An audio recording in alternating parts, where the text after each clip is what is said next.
समय दर्शन के सभी आदरणीय दर्शकों को प्रणाम करते हैं।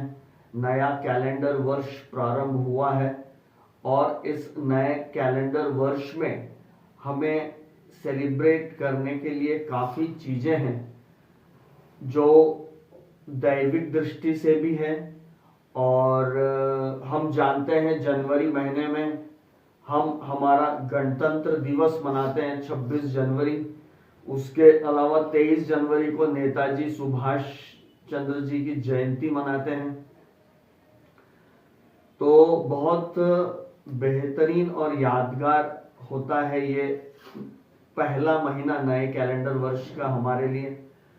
और आज शुरुआत में ही आज 3 जनवरी को आज गणेश जी की विनायकी चतुर्थी है, जिसमें हम गणपति की पूजा करते हैं, अथर्वशीर्ष का पाठ करते हैं। इसी तरह से पूर्णिमा तिथि होने के बाद 4 दिन बाद जो आती है चतुर्थी गणेश जी की, उसे हम संकष्टी चतुर्थी कहते हैं। तो माह में ये 2 चतुर्थी में हम गणपति की पूजा करते हैं। उसके बाद अगला दिन पंचमी का भी बड़ा महत्वपूर्ण होता है। साथ ही साथ परम पूज्य श्री गोविंद सिंह जी जो सिखों के 10वें गुरु, 6 जनवरी को उनकी जयंती भी रहेगी। और गुरु नानक जी, गुरु गोविंद सिंह जी और जो सिखों के जो 10 जो गुरुदेव हैं, उन्होंने हमें बहुत बहादुरी से जीना और जीवन के प्रति एक अच्छा दृष्टिकोण रखना और कैसे एक आदर्श जीवन जीना वो सिखाया है। तो इन सभी गुरुवरों को हमारा प्रणाम है। और 7 जनवरी से शाकंभरी नवरात्र प्रारंभ होगा जो 13 जनवरी तक चलेगा। और 13 जनवरी को लोहड़ी मनाई जाती है, खुशियां मनाई जाती है। और उसके बाद 14 जनवरी को मकर संक्रांति का पर्व आता है, जिसमें हम सबसे अनुरोध करते हैं कि तिल गुड़ खाइए और मीठी बात कीजिए। और पतंग उत्सव होता है और शंकर जी की पूजा होती है। शिवलिंग पे गेहूं चढ़ाया जाता है और संक्रांति के दिन तिल का, गुड़ का, बेर का और गेहूं का बड़ा महत्व होता है। अलग अलग दक्षिण भारत में, पूरे भारत में अलग अलग ढंग से ये त्योहार मनाया जाता है और बड़े ही हर्षोल्लास से ये त्योहार मनाया जाता है। और हर एरिया में उस त्योहार मनाने के अपने बहुत पवित्र मायने हैं। उनको ध्यान में रखते हुए ही ये मकर संक्रांति का त्योहार देश के हर हिस्से में बड़े हर्षोल्लास से मनाया जाता है।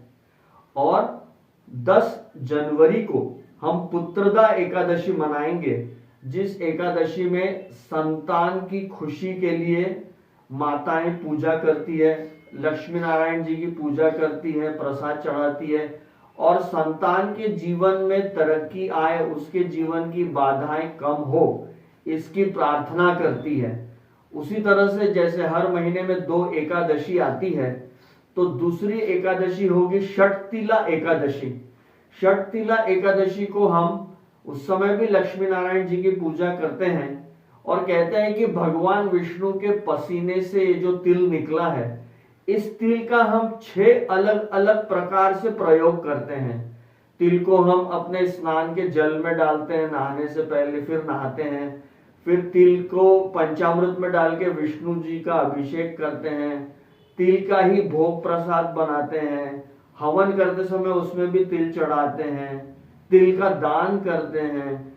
इस तरह से तिल का 6 अलग अलग प्रकार का प्रयोग किया जाता है और इसीलिए उस एकादशी को षटतिला एकादशी कहा जाता है।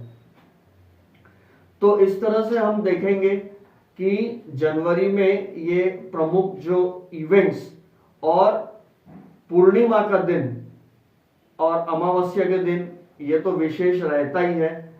और हम जानते हैं हर महीने में एक पूर्णिमा और एक अमावस्या तिथि जरूर आती है।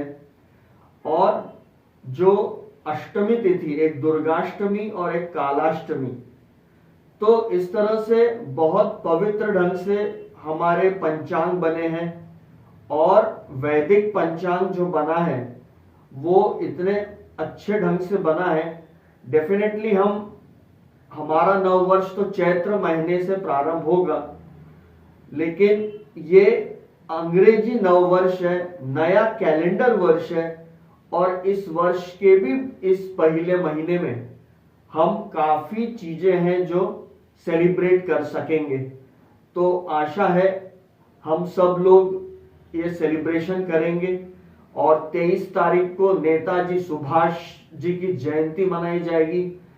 26 जनवरी हमारे लिए गर्व का दिन, जो हमारा गणतंत्र दिवस है, उसे पूरे देश में और विशेषकर हमारी देश की राजधानी में, हर राज्य की राजधानी में और सभी जगह गणतंत्र दिवस बहुत हर्षोल्लास से मनाया जाता है। वो हमारे लिए बहुत ही गौरव का दिवस है, गौरव का क्षण है और हम इस तरह से त्योहार मनाएंगे और भगवान से प्रार्थना करेंगे कि हमारे देश का गौरव बढ़ता रहे, भारत देश और भारत देश का हर नागरिक तरक्की करता रहे। जय हिंद, नमस्कार। वीडियोस की अपडेट पाने के लिए सब्सक्राइब करें समय दर्शन न्यूज को और बेल आइकन को दबाएं।